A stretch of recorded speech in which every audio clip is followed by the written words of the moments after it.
नमस्कार स्टूडेंट्स, मेरा नाम डॉक्टर गजेंद्र पुरोहित और आप देख रहे हैं हमारा यूट्यूब चैनल। सुन आज हम आपके सामने कॉनिक सेक्शन, जो कि बहुत ही इंपॉर्टेंट टॉपिक है। और अगर आप किसी भी एग्ज़ाम की तैयारी कर रहे हैं, चाहे आप RCSIR है, IIT JEM है, गेट है, या फिर आप RPSC TGT PGT जो first grade second grade exam है, या किसी भी स्टेट का TGT PGT की तैयारी कर रहे हैं, तो वहाँ पे कॉनिक सेक्शन बहुत इंपॉर्टेंट टॉपिक है, ये आपको आना चाहिए। इसमें बात करेंगे कॉनिक सेक्शन में होता क्या है, ये क्या चीज़ है, इसको हम समझने की कोशिश करेंगे। इसमें कॉनिक सेक्शन को समझने से पहले आपको यहाँ पे एक चीज़ समझनी पड़ेगी, क्योंकि कॉनिक सेक्शन में हम सर्कल पढ़ेंगे, हम एलिप्स पढ़ेंगे, हम पैराबोला पढ़ेंगे और हम हाइपरबोला पढ़ेंगे, राइट। ये चार चीज़ें हम क्लास के अंदर पढ़ने वाले हैं। पर इसका जो शेप है वो कैसे बनता है, कैसे हम यहाँ पे इनके शेप को दिखाएंगे, वो मैं बताने की कोशिश करूंगा student. For a section of cone, suppose we rotate the line M along the line L in such a way that angle alpha remain constant। मतलब एक लाइन है, ये एक्सिस है, इस एक्सिस पे एक लाइन को हम रोटेट करते हैं, है ना, ध्यान दीजिएगा।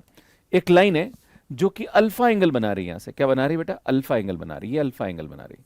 और अगर इसको मैं रोटेट करता हूं अबाउट दिस लाइन, तो बेटा यहां से हमारे पास एक शेप दिखेगा, है ना, ठीक है। ये हमारे पास क्या दिखेगा, एक शेप दिखेगा, है ना।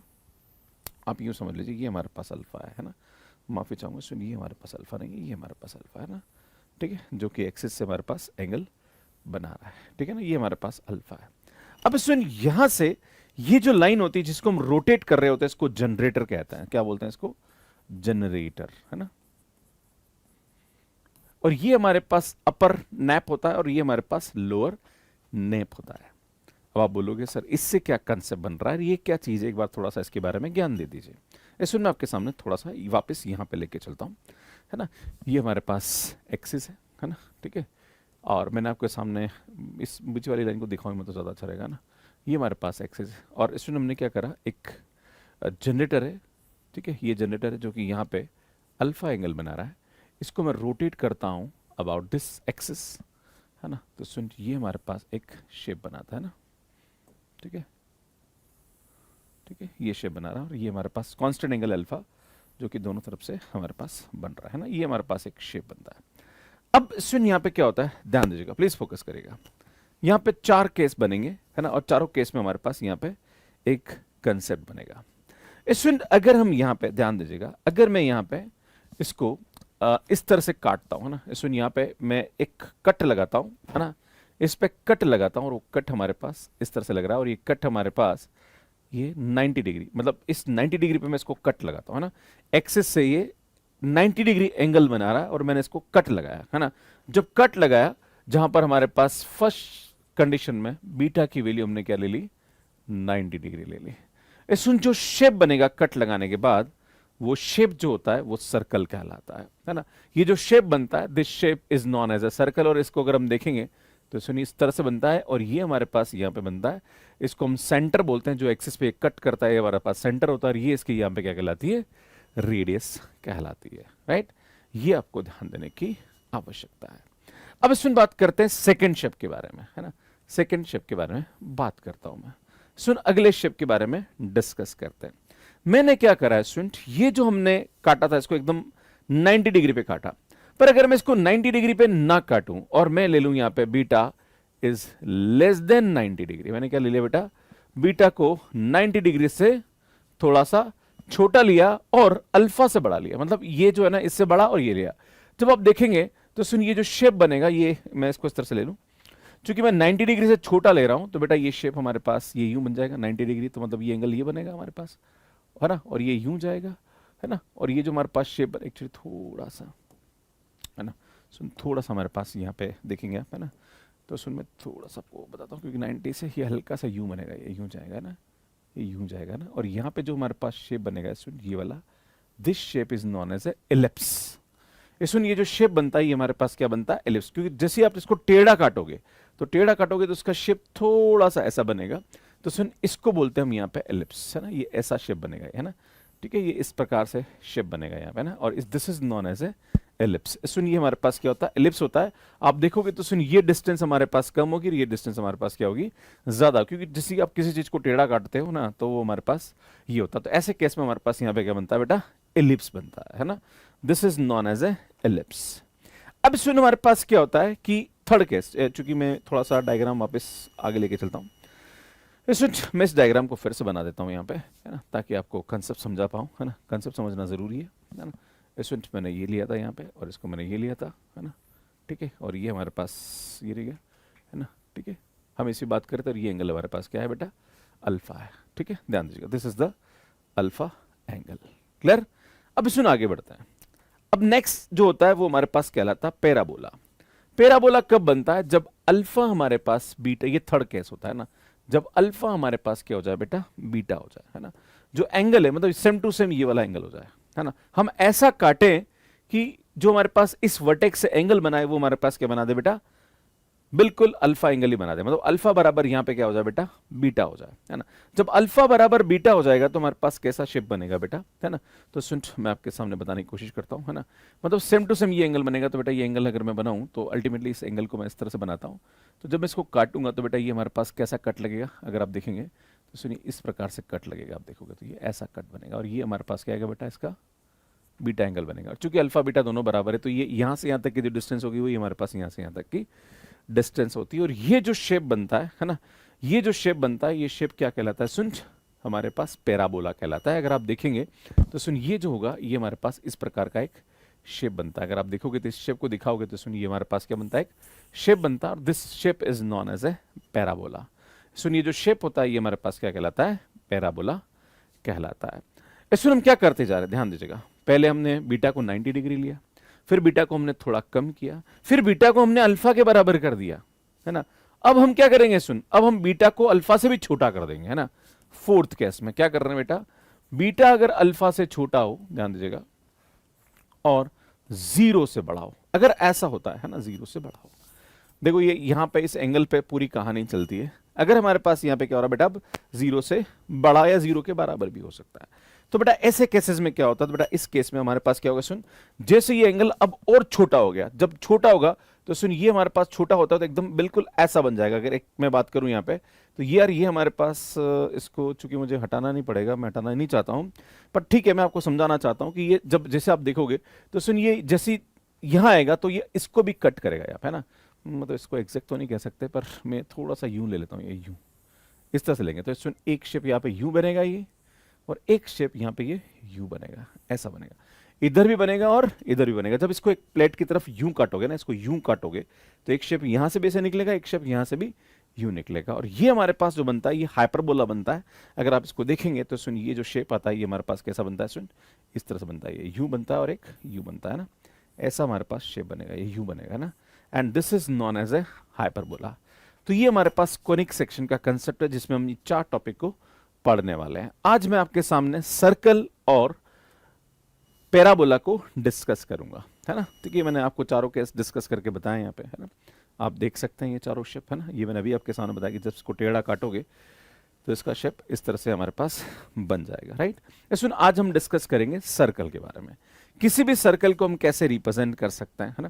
तो इसमें मैं आपके सामने बताना चाह रहा हूँ कि सर्कल की जो इक्वेशन होती है, किसी भी सर्कल की इक्वेशन को हम इस तरह से रिप्रेजेंट करते हैं ना बेटा, सर्कल की इक्वेशन होती है x square plus y square plus 2fx plus 2gy plus h is equal to 0।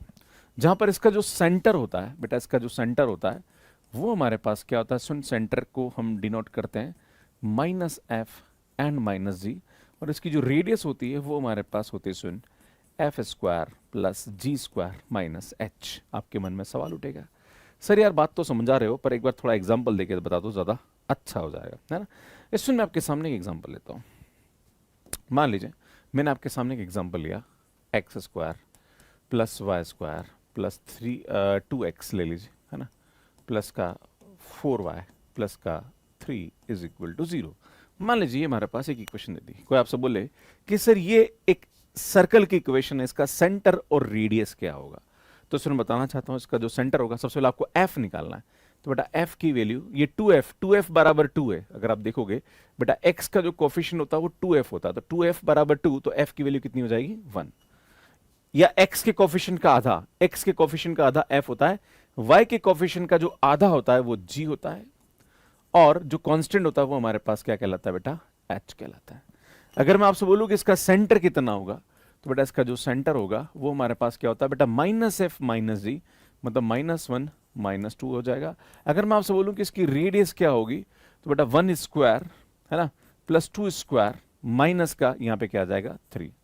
अगर आप देखेंगे तो बेटा इसकी जो रेडियस होगी हमारे पास क्या होगी, 5 में से दिन गया तो √2 रेडियस का ये सर्कल बन जाएगा। अगर इस सर्कल को रिप्रेजेंट करना चाहते हो तो कैसे इसको रिप्रेजेंट करेंगे कोऑर्डिनेट एक्सिस पे, तो हम जानते हैं -1 -2 यहाँ आता है ना बेटा, एक्स पे -1 डिस्टेंस है और वाई पे -2, मतलब ये सर्कल यहाँ आएगा और इसकी जो रेडियस आएगी हमारे पास वो √2 आ रही, और √2 की वैल्यू जो होती है वो 1.7 समथिंग होती है। तो इसमें यहाँ पे हमारे पास जो सर्कल होगा है ना 1.4 आई थिंक है ना, तो बेटा यहाँ से हमारे पास ये आएगा -1 -2, तो ये डिस्टेंस -2 है यहाँ से यहाँ तक और ये -1 है, तो आई थिंक ये जो सर्कल आएगा ये हमारे पास इस प्रकार से बनेगा, राइट। तो ये हमारे पास यहाँ पे क्या होगा, एक सर्कल होगा। इस तरह से हम सर्कल को रिप्रेजेंट करते हैं। मैं आपको थोड़ा सा और बताना चाहता हूँ, है ना। मान लीजिए कभी कभी उल्टी कहानी आ जाए कि यार एक सर्कल है, ध्यान अब देखो सुनना मेरी बात, अभी मैंने क्या कहा, चलो एक छोटा सा एग्जांपल लेता हूँ। मान लीजिए हमारे पास x² plus y square is equal to r square. कोई आपसे बोले कि एक सर्कल है, बताओ इसका सेंटर और रेडियस कितना होता है, तो बेटा सीधी सीधी बात है ना, हम इसको ऐसा लिखेंगे x² प्लस वाई स्क्वायर, इसमें टू देखेंगे आप तो वैसे x और y की टर्म नहीं है, तो बेटा हम जानते हैं f की वैल्यू भी हमारे पास 0 होगी, g की वैल्यू भी 0 होगी और h हमारे पास होगा माइनस का आर स्क्वायर। तो बेटा इसका जो सेंटर होता है वो हमारे पास क्या होगा बेटा 0,0, और इसकी जो रेडियस होगी है ना, रेडियस होगी वो हमारे पास क्या होगी, सुन √0 + 0 माइनस माइनस प्लस हो जाएगा, तो इसकी रेडियस क्या होती है r होती है, राइट। तो इस तरह से किसी भी सर्कल का सेंटर एंड रेडियस आप निकाल सकते हो। अब इसमें कभी कभी उल्टी कहानी भी आ जाती है ना। मान लीजिए अगर आपसे एक एग्जाम में ये क्वेश्चन पूछ लिया जाए कि एक सर्कल है जो जिसका सेंटर हमारे पास क्या दे रखा है बेटा, सेंटर हमारे पास दे रखा है 4,3 और इसकी जो रेडियस दे रखी है वो हमारे पास 10 दे रखी है, then what is the equation of the circle, है ना। आपसे पूछा जाए कि इसकी सर्कल की इक्वेशन क्या होगी, तो इसमें एक तरीका तो ये कि एफ और जी की वैल्यू निकाल के पुट कर दो। एक तरीका और हो सकता है, देखो दो तरीके हमारे पास हो सकते हैं। अगर आप चाहो तो इसको आप ऐसा कर सकते हो कि बेटा ये हमारे पास जो सेंटर होता है वो क्या होता है -f - g, तो बेटा हमारे पास f की वैल्यू -4, g की वैल्यू -3, फिर हमें r है ना, r का फार्मूला क्या होता है बेटा √f² + g² - h, फिर ये वैल्यू उठा के रखो, सॉल्व करो, टाइम खराब होगा, फिर हम वैल्यू पुट करेंगे, बहुत टाइम खराब। बेटर है कि हमारे पास एक तरीका और होता है, अगर किसी भी सर्कल के सेंटर आपको दे रखे हैं मान लीजिए, तो उसका फार्मूला होता है x - a का होल स्क्वायर y - b का whole square is equal to r square, है ना। जो भी इसके सेंटर उसको यहाँ पुट कर दो, r को यहाँ रख दो, ये इसके सर्कल की इक्वेशन आ जाएगी, है ना। देखो इसकी इक्वेशन क्या होगी बेटा, x - 4 का होल स्क्वायर प्लस y - 3 का whole square is equal to tan square. आपके मन में सॉल्व उठेगा, सर सॉल्व करके बताओ क्या ये इसका सेंटर निकलेगा, बेटा बिल्कुल निकलेगा, करके देख लीजिए आप, है ना। ये आएगा x² - 8x प्लस का 16 y² -6x प्लस का 9 इज इक्वल टू 100। बेटा इसको सिंप्लीफाई करोगे तो x² plus y² -8x minus sorry ये 6y है ना, बेटा 6y है ना, ये 6y है ना, 6y है ना, प्लस 16 और 9 हमारे पास कितने हो रहे हैं 25, ये आएगा -75। अब अगर आपकी इच्छा है निकालो, देखो इसका सेंटर कितना होता है बेटा, है ना, इसका सेंटर कितना होता है आप जानते हो, f की वैल्यू हमारे पास हो जाएगी -4, g की वैल्यू -3, देखो 4, -3 हो जाएगा हमारे पास सेंटर, है ना, और रेडियस निकालो तो ये आएगा। तो इस तरह से हम यहाँ पे इसको बहुत इजीली निकाल सकते हैं ना। तो यार ये आपको ध्यान देने की आवश्यकता है, ये आपको इसके बारे में पता होना चाहिए। समझ में आ रहा कि नहीं आ रहा, एक बार कमेंट कर दीजिए प्लीज़, एक बार कमेंट कर दीजिए, फिर अपन आगे बढ़ते। अब बात करते हैं सुन पैराबोला के बारे में। मैं आज दो टॉपिक डिस्कस करूंगा, एक पैराबोला डिस्कस करूंगा और एक हमारे पास यहाँ पे डिस्कस करेंगे हम सर्कल के बारे में। सुन, कोई भी अगर हमारे पास पैराबोला दे रखा है तो नॉर्मली पैराबोला की जो इक्वेशन होती है वो हम 3-4 तरीके से यहाँ पे लिखते हैं। पैराबोला का जो शेप होता है वो हमारे पास इस प्रकार से होता है, सुना है ना, किसी ये पैराबोला की बात कर रहे हैं अपन, है ना। सुन पैराबोला जो होता है वो हमारे पास इस प्रकार से होता है ना, ये हमारे पास शेप होता है, that is known as a y² is equal to 4ax, है ना बेटा, ये हमारे पास पैराबोला की इक्वेशन होती है ना, y² is equal to 4ax। बेटा जहां पर ये हमारे पास जो होता है ये क्या कहलाता है, सुन इसका फोकस कहलाता है ना। ये अगर ये हमारे पास पैराबोला तो इसका फोकस जो होता है वो a,0 and this is known as a focus, है ना, ठीक है। इस सुन यहाँ पे हमारे पास एक वैल्यू एक हमारे पास लेटस रेक्टम कहलाती है, ध्यान दीजिएगा प्लीज, फोकस, है ना, बेटा इसका जो लेटस रेक्टम होता है ना, इसको बोलते हैं हमारे पास यहाँ पे आई थिंक डायरेक्ट्रिक्स बोलते हैं इसको, लेटस रेक्टम यहाँ होती है। इसमें ये इसकी क्या कहलाती है, डायरेक्ट्रिक्स कहलाती है, है ना। This is known as a directrix of this parabola, है ना। ये क्या कहलाती है, इसकी डायरेक्ट्रिक्स कहलाती है यहाँ पे ना। इसमें यहाँ पे हमारे पास क्या होता है ना, अगर हम बात करें यहाँ पे इक्वी डिस्टेंस की बात करें, तो सुन यहाँ पे हमारे पास पैराबोला की बात करी जाए तो पैराबोला बनता कैसे है, तो मैं आपके सामने एक सिंपल सा कंसेप्ट समझाना चाहता हूँ। बेटा पैराबोला जो होता है वो यहाँ से किसी भी पॉइंट से इसकी डिस्टेंस, एक्चुअली मैंने बहुत दूर बना दिया, माफी चाहूंगा, इसकी डिस्टेंस ये दोनों क्या होती है, बराबर होती है। अगर मैं इसको एस ले लूं, ये हमारे पास पी है, और मान लीजिए ये हमारे पास क्यू है, तो बेटा पी क्यू की जो डिस्टेंस है वो पी एस से क्या होनी चाहिए, हमेशा बराबर होनी चाहिए। मतलब सुनो मेरी बात, इस पॉइंट को आप पकड़ के रखो, ये पॉइंट जैसे जैसे यहां आता जाएगा, इसका मतलब आप बोलोगे सर अगर ये पॉइंट यहाँ है तो बेटा यहाँ से इसकी डिस्टेंस, यहाँ से इसकी डिस्टेंस, आप बोलो सर यहाँ पे तो बेटा यहाँ से इसकी डिस्टेंस, यहाँ से इसकी डिस्टेंस, आप बोलो सर यहाँ से इसकी डिस्टेंस, यहाँ से इसकी डिस्टेंस, आप बोलो सर यहाँ, तो यहाँ से इसकी डिस्टेंस और यहाँ से इसकी डिस्टेंस बराबर होनी चाहिए ना। इससे जो शेप बनता है वो हमारे पास पैराबोला बनता है ना। इसमें किसी भी पैराबोला की जो इक्वेशन होती है उसको हम इस तरह से मतलब इस तरह, इस परिभाषा से इसको निकल, जैसे सर्कल होता है, सर्कल क्या होता है, एक पॉइंट से इक्वल डिस्टेंस से जो शेप बनता है that is known as a circle, बेटा ये सर्कल होता है। सिमिलरली पैराबोला क्या होता है, एक पॉइंट है जिससे इसकी और इसकी डिस्टेंस सेम होती जाए, इससे जो शेप बनेगा that is known as a parabola, है ना। ठीक है, ये हमारे पास पैराबोला होता है ना। ठीक है, तो यार ये आपको ध्यान देने की आवश्यकता है।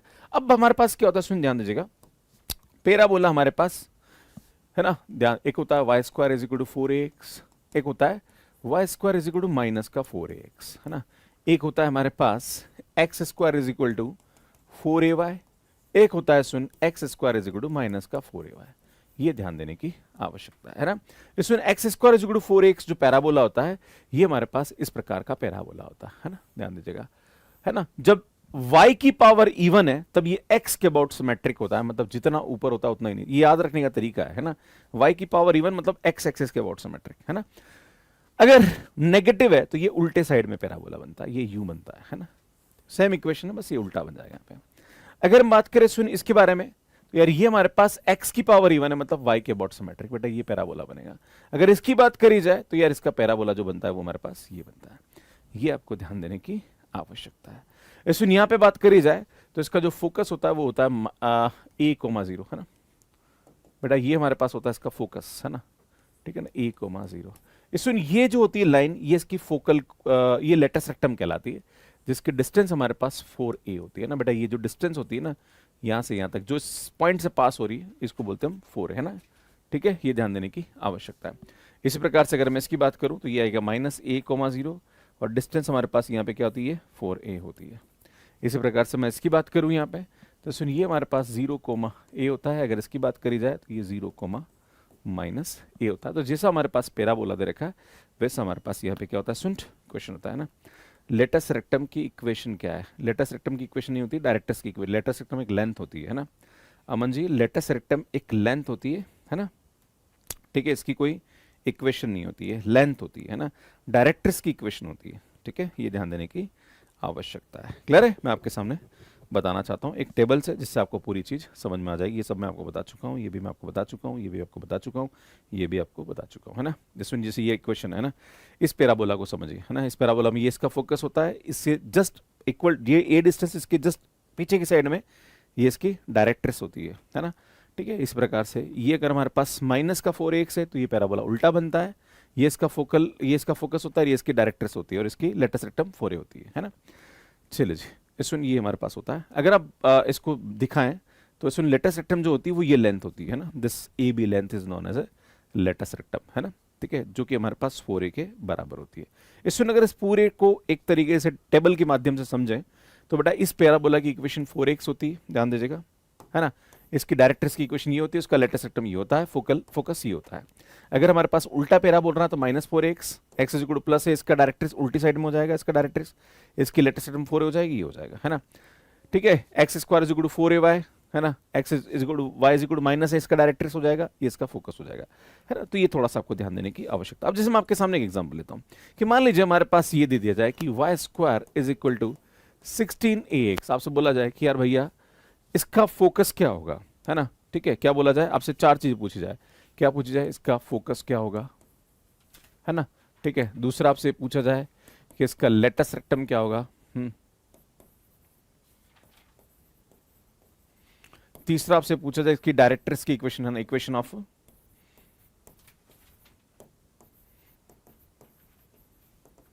तो सुन, मैं आपको बताना चाह रहा हूं क्या होता है। सबसे पहले हम इसको कंपेयर करेंगे ना बेटा। हमारे पास पैराबोला क्या होता है, y square is equal to 4ax होता है। मैं इसको 16 ले लेता हूं, ज्यादा अच्छा रहेगा ना, 16x। तो बेटा इसको कंपेयर करेंगे तो 4a की वैल्यू हमारे पास क्या आ जाएगी 16, तो a की वैल्यू 4 हो जाएगी। बेटा हम जानते हैं जो फोकस होता है वो हमारे पास a,0 होता है। तो बेटा a की वैल्यू कितनी आ गई 4, तो 4,0 इसका ये हो जाएगा। हम जानते हैं लेटेस्ट रेक्टम की जो लेंथ होती है वो 4a होती है, a की वैल्यू 4 आ गई, ये 16 हो जाएगा। डायरेक्ट्रिक्स की जो इक्वेशन होती है वो x is equal to minus का a होती है, that is x is equal to -4, ये इसके डायरेक्ट्रिक्स की इक्वेशन हो जाएगी। बस ये आपको ध्यान देने की आवश्यकता है, चीजें समझ में आ जाएगी, क्वेश्चन हो जाएगा, है ना। तो यार ये आपको ध्यान देने की आवश्यकता है ना। आ गया, मूर्ख है तो इसलिए। सुन, कभी कभी हमारे पास एग्जाम में उल्टा भी पूछ लिया जाता है कि जैसे आपसे ये पूछ लिया जाए कि फोकस हमारे पास दे रखा है, अगर कोई इक्वेशन ऐसी है जिसका हमें फोकस दे दिया जाए, क्या दे दे, फोकस हमारे पास दे रखा है 2,0, है ना। आपसे बोला जाए फोकस दे रखा है ये, और डायरेक्ट्रिक्स की इक्वेशन जो दे रखी है वो दे रखी है x इज इक्वल टू -2।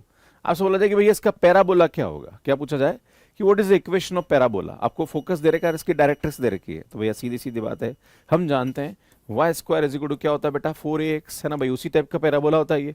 तो y square is equal to बेटा जहां पर भी ये a की वैल्यू होती है उठा के रखेंगे तो ये 8x इसका आंसर आ जाएगा ना। ठीक है, तो यार ये आपको ध्यान देने की आवश्यकता, बस आपको दोनों समझ में आना चाहिए, धीरे धीरे आपको क्लियर हो जाएगा, है ना। आगे बढ़ते हैं। तो स्टूडेंट कैसी लगी आपको क्लास। अगर आप इस टॉपिक से रिलेटेड क्वेश्चंस को प्रैक्टिस करना चाहते हैं तो आप मैथ्सकेयर ऐप पे क्वेश्चंस को प्रैक्टिस कर सकते हैं, जहां पर हमने ये वाली क्लास की जो क्वेश्चंस है मैथ्सकेयर ऐप पे हमने क्वेश्चंस को करवा रखा है, जो कि आप यहां पे जाके देख सकते हैं। मैथ्सकेयर ऐप का जो लिंक है वो डिस्क्रिप्शन में भी आपको मिल जाएगा। अगर आप CSIR NET, GATE, CUTPG, IIT JAM, RPSC first grade, second grade या किसी भी TGT PGT एग्जाम की तैयारी कर रहे हैं तो आपके बेसिक्स को क्लियर करने के लिए सीरीज आपके लिए बहुत ही हेल्पफुल है। अगर इन क्लासेस को लाइव लेना चाहते हैं तो मैं रात को 9 से 10:30 इस क्लास को लेता हूं, Monday, Tuesday, Wednesday and Thursday, जो कि आप ये वाले चैनल पे इस क्लास को लाइव भी ले सकते हैं। पर ये सिर्फ लाइव होती है, रिकॉर्डेड आपको नहीं मिलती है। रिकॉर्डेड के लिए आपको इस चैनल पे बाकी और भी क्लासेस दिख जाएगी, जिसका थ्योरी पोर्शन हमने करा रखा है। क्वेश्चन प्रैक्टिस करने के लिए आप मैथ्सकेयर ऐप पे आप क्वेश्चन प्रैक्टिस कर सकते हैं।